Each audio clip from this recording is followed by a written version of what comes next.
We here. Welcome to Agape Boys Pillow Talks.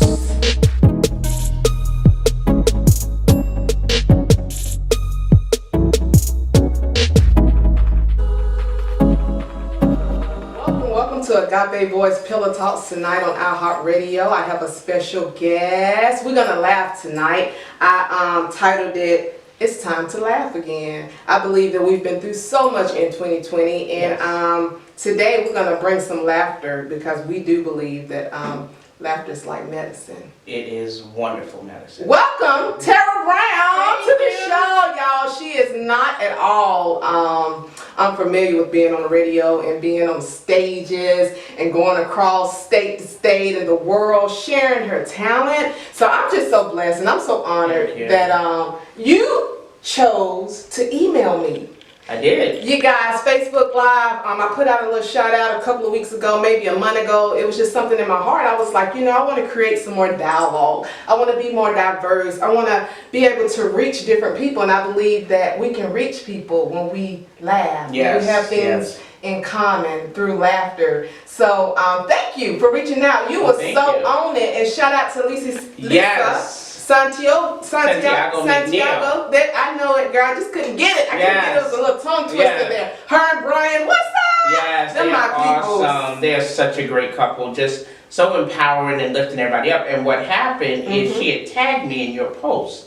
And said you wanted to, you were thinking about adding comedy, and she tagged me, and then I reached out to you, and we had a great conversation. Oh, the Lord was in it. Yeah, he was. Do you know when you conversate with someone and you just feel the divine connection? It's not like you're working hard at it. Yeah. And I had planned on taking the whole month and just talking to different people, because when I do ask for information or resources, I want to be fair about it. But there was no need to look any further because she responded so well. See, when you're in expectation for something, you respond a lot quicker. And you want to be professional about stuff. And the thing too is Lisa tagged me, and so I was so appreciative of that. I wanted to, act on it very quickly. And then the opportunity just sounded amazing. I'm like, who does not want to be a part of something like this? So it was just such a blessing. So thank you, Lisa, for tagging me, and thank you so much, Katris, for talking to me. And like you said, we talked for a long time. We had a great conversation. We did. From Brooklyn. I'm tired about Brooklyn, you guys. I love Brooklyn. Yes, I'm born and bred. Yeah. Brooklyn, yeah. And so it's funny, I hung up with you and I was like, I like her. So awesome. Yeah. Tell us a little bit about yourself. Originally from Brooklyn, we know that ain't no better pizza like No better pizza. When people say stuff like, we have Brooklyn pizza, I was like, I'll see. Yeah? I don't know about How's it been? Like, it's all right. It's all right? Yeah, I'm born and raised in New York. I am the daughter. My mother is a prophetess and an evangelist. Amen. I'm a PK. That's what it is we got in common. Yeah, I'm a PK. I love being, my mom's my best friend, and she and I are super close, but grew up my whole life. I think I was baptized when I was like 13 or 14. Okay. So I have served in my church in New York. Shout out to the Brownsville Community Baptist Church in Brooklyn. And then Elam International Fellowship, where I went after Brownsville. And so I'm not unaccustomed to serving in ministry in churches. So when I was in Brooklyn, I was with the junior missionary. Okay. And then I moved to Charlotte in 2003. Okay. And it's so funny, I was telling someone this the other day, my mom had already left New York, and I knew I wanted to move close to her. She lives in a little rural town called Chadbourne, North Carolina, which is where she grew up. I couldn't do rural. I'm a city girl. You're a city girl? I can't do rural. You're not country? None against country folks, but I need big buildings. Okay. And so, which was actually pretty obnoxious when I came to Charlotte to visit, because I brought two of my best girlfriends, and I was trying to find the hotel. We were staying at that Marriott uptown. And so I called from the airport, the hotel, and I was like, I'm sorry, we're trying to find a hotel. She said, look for the skyscrapers. I was like, you mean those little buildings? Don't you bring that in, Charlotte? I did. I was like, that was a little ugly. I was like, that was not very Christian. We know New York But now I got better. I was like, yeah, but I got better. So I was like, when TJ and I were talking about, you know, when New Yorkers move to the South and it starts snowing, you're like, snow. Yeah. And then of course you're like that the first year, and then the next year you're like, no, I'm okay with y'all closing everything down. Because they can't drive. They say they can't drive. You know, people in Charlotte. What you think? Did you? No, I'm not one to talk about anybody driving because I just got my license when I moved to Charlotte. Oh, because you was all I'm New York. I'm on the subway and the bus. That's what's up. So look, we are so happy to have you here in Charlotte, and there's been many opportunities. And with what we're doing now, virtual, you can go anywhere. That's been a blessing. So I've been doing comedy now for a little over 6 years, and this pandemic has really been challenging on a lot of levels, and in stand-up comedy, we've had to pivot, you know, so I've done a lot of virtual shows and socially distant shows, and it's interesting, this new phenomenon, like everywhere you go, you're masked and sanitized, so, but it's been great, and with the virtual shows, I've had the ability to do shows that have been seen in Italy and in the UK. Wow. So praise God. But what about the engagement? Because I know when you do comedy, especially if you're doing stand-up, I mean, I saw something you did. You was talking to someone on a podcast or whatever, and I forgot what I tagged it, but you was like, you love the windows that everybody's that was funny. Well, what happened was I was doing a show, and you see everybody in little boxes, and if they're muted, you can't hear them laughing, but you hope they unmute themselves because you don't hear it. But I can see them laughing. So I was doing a show once, and this one guy, he was laughing so hard he kept falling out the frame. And I was like, that's my dude right there. That's my guy. Yeah, I like that, y'all. We want to laugh so hard that we want to fall out the frame. That's when I know it's working. That is your tag. You guys, we're going to have more of Tara Brown on iHeartRadio. That was the biggest thing. So it's called, I'm going to be like, fall out the frame. Fall out the frame. Laugh till you fall out the frame. Yes. But it's been, you know, I've been, like I said, I do comedy and I do clean and family-friendly comedy. And I also, pre-pandemic, used to host a clean comedy brunch series at the Comedy Zone in Charlotte. And I love that show because it's designed for parents and kids to enjoy the humor. So you don't need a babysitter. I was doing it like after church on Sunday. And it was really good. The babies was in there too? The babies were doing it. And so, well, the babies were watching, but it was so cute. The first one I did, you know, people were coming and I'm hugging everyone. Oh, I'm just hugging people. I was hugging everyone. And so my coworker brought his daughter, and she's like 8 or something, and she looked like she'd rather be any place else other than there. So I'm hugging her. She's like, "Get off me!" And so after the show, she comes up to me. She goes, "That was amazing." I said, "Did you have fun?" She goes, "I had so much fun." So she is kind of my reason why I keep doing these types of shows. So I miss being able to bring that to families, and because if you can make kids laugh, kids are tough. You know what? Kids is gonna tell you the truth whether you want to hear it or not. No, kids will hurt your feelings. They hurt your feelings. Yeah, they'll hurt your feelings. Like one time, this little girl, she came up to me after the show. She's like 6. She goes, "You were funny." She did. With an attitude. With an attitude. I said, "You thought so?" She goes, "Yeah, you were funny." I love it. Man, it's awesome. I mean, like, what do you do now? I mean, the gyms are closed. I mean, we can't get out, and so. Well, let's face fact, I wasn't really hitting the gym that hard when they were open. Well, so I was trying to. No. Well, I was trying to. You tried to? What was you doing? I was doing hip hop aerobics. Now I was doing Zumba. Tell me about that hip hop aerobics. Well, I thought it would be fun. I was like, I have rhythm. Turns out I didn't have as much as I thought. And they were a little too serious. Like, I just thought it was going to be fun. And when she started, it was like, 5, 6, 7. I was like, this is like fame. Like, this is too much. And then she, like, I knew I was bad because when they got ready to do something like complicated, she just kind of was talking to everybody in the room and just looked at me and was like, you know, everybody doesn't have to do this part.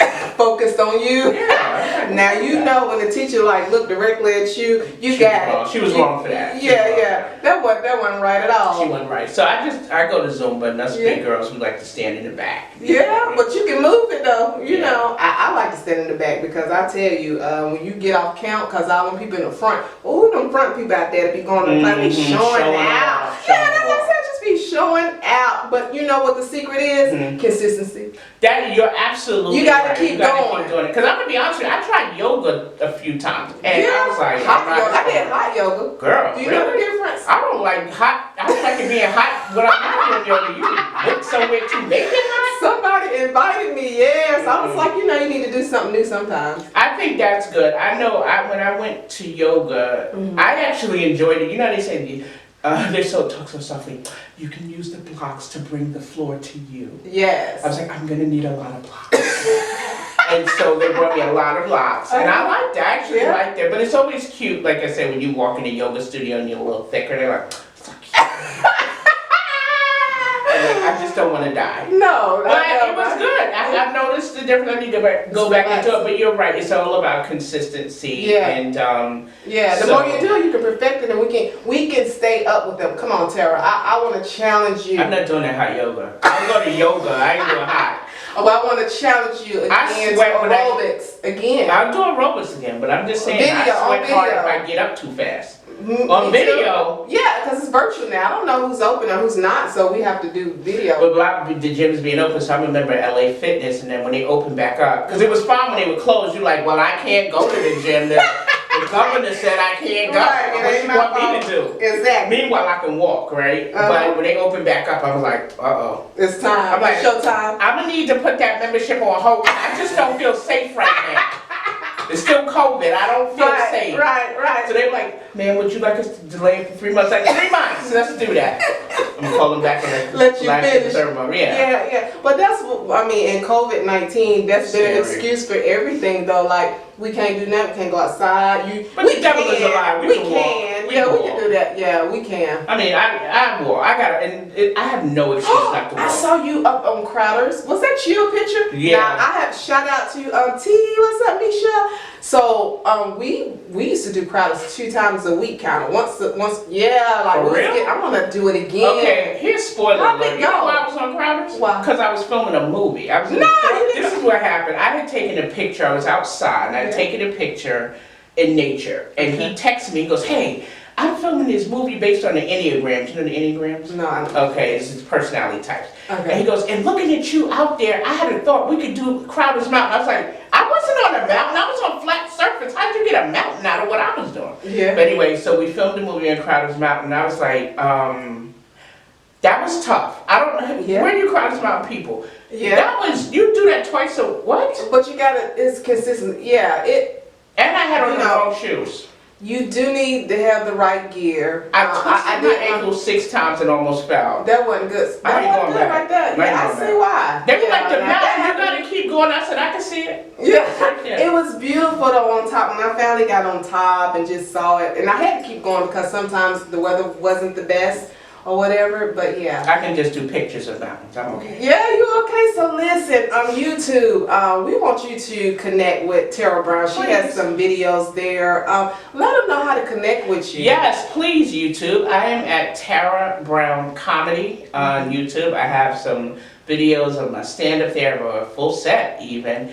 I also have some behind-the-scenes video. One of the things I did that I'm really proud of, that I'm the recent winner of the Jeannie Roberts Comedy with Class Humor competition. Awesome. And so I got to perform with her in Dallas before the world shut down. Right. So we did that in fun. February, I know, and an audience of 2,000 people, so that was Yes. amazing. So I documented that experience. A filmmaker thank friend God. of mine, she was so right. She said, you need to capture those moments because you're going to want them. So those are on YouTube as well. So yeah, Tara Brown Comedy, I would love it if you follow me. Yes, and she's on social media, you guys, too.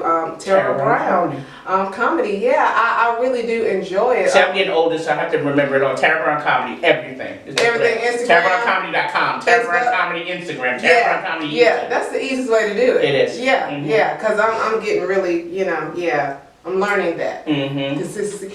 So listen, let's talk about that kale that just take forever to eat. Girl. Do you like kale? Okay, first of all, I just want to say I never was introduced to kale until I began to work around white people. I'm just going to say that because I love my white people. You know what I'm saying?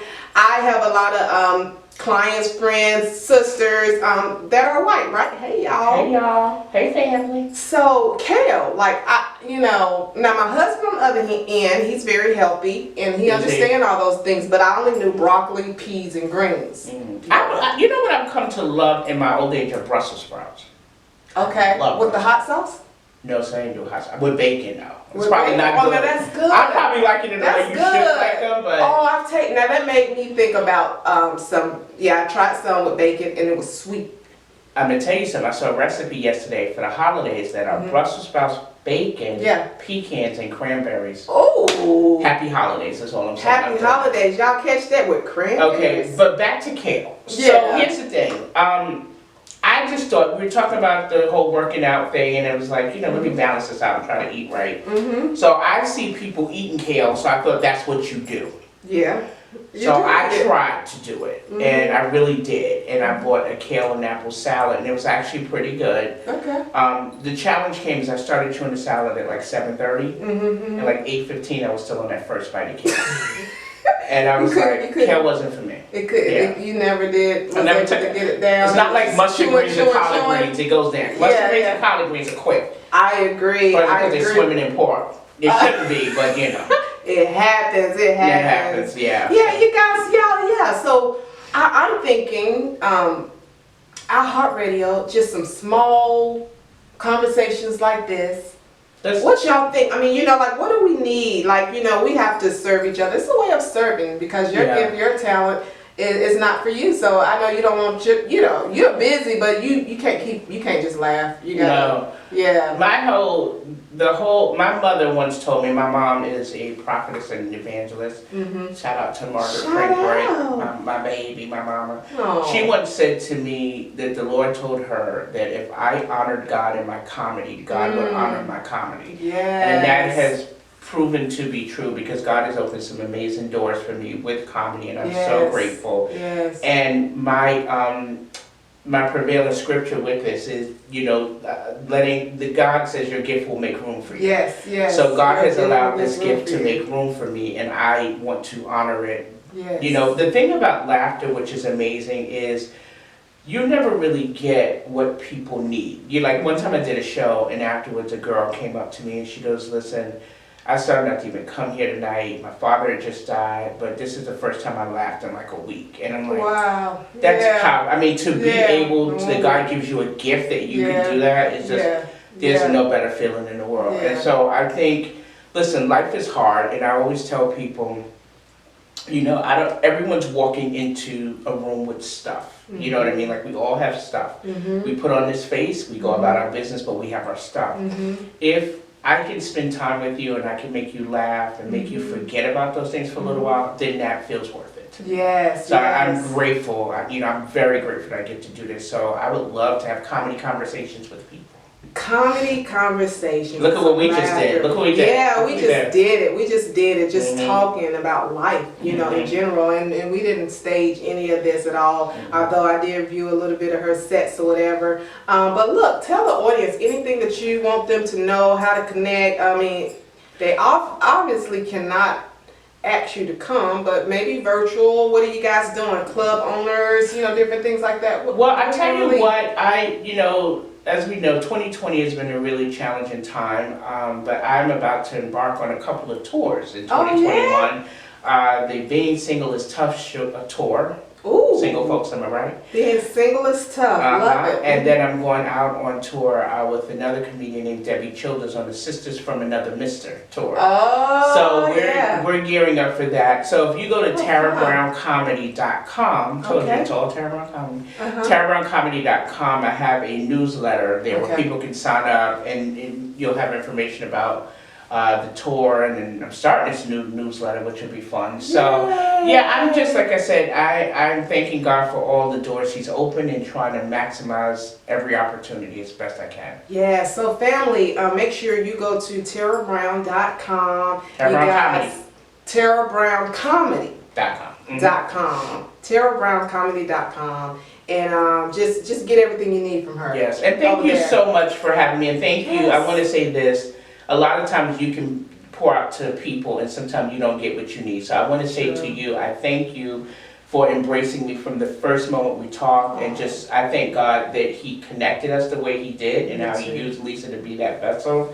And you've just been nothing but kind and welcoming and inviting to me. And thank you for sharing your audience with me today. I really appreciate it. I'm so excited you said yes and you just accepted the ride, because I didn't give you much details. Where I texted up now, I was like, so where am I going? Yeah. Y'all, I'm telling you, if you ain't seen your girl in about a week or two, it's because I've been shifting a whole lot. So even with my guest, she's like, when she said, even the phone call, y'all, we had a meeting. I've been off the grind a little bit, but that's okay, because she was so kind. I was like, I'm coming. We meeting. Yeah, I'm coming. Were you going to call me? I was like, did you still want to talk to him? I'm glad. Yeah. Look, it was like 2 minutes after, and I was like, yes, you know what I'm saying? So, you know, I appreciate you for staying with me and for keeping your commitment and just enjoying the rides. Shout out to Minister T Breeze, you guys. You know, he got a show coming this Sunday, Band Conversation. Y'all, he tagged that real early. He got me too, so they making sure that I do these things in order. He said, they was like, nah, I got this, sis. And I'm like, yeah, appreciate it. Yeah, you get it. And like a strong team. Yeah, so I appreciate him putting out that early. Matter of fact, it had a lot of great views, TJ. So Minister T Breeze is going to be joining this Sunday on iHeartRadio, and we're going to get you a schedule when we're going to be airing. Also, DJ Bless, shout out to DJ Bless. We're going to get some more remixes in really soon. Everybody else on the team, man, I got some new people coming on board too with Tara Brown, not just to do comedy, but to make sure that all goes well in the shift. So we love you guys. Thank you so much for joining us tonight on iHeartRadio. We want you to stay tuned. And as soon as me and Tara get a schedule when her comedy will be aired, it will be on the regular, like, you know, the first of every month or something like that. We'll just give her a few minutes to do some drops. Yes. And let us know what you think about it. Email us at agapevoice.pillowtalks@gmail.com and tell us what you think. Thank you so much, and we appreciate you tonight on iHeartRadio. Good night.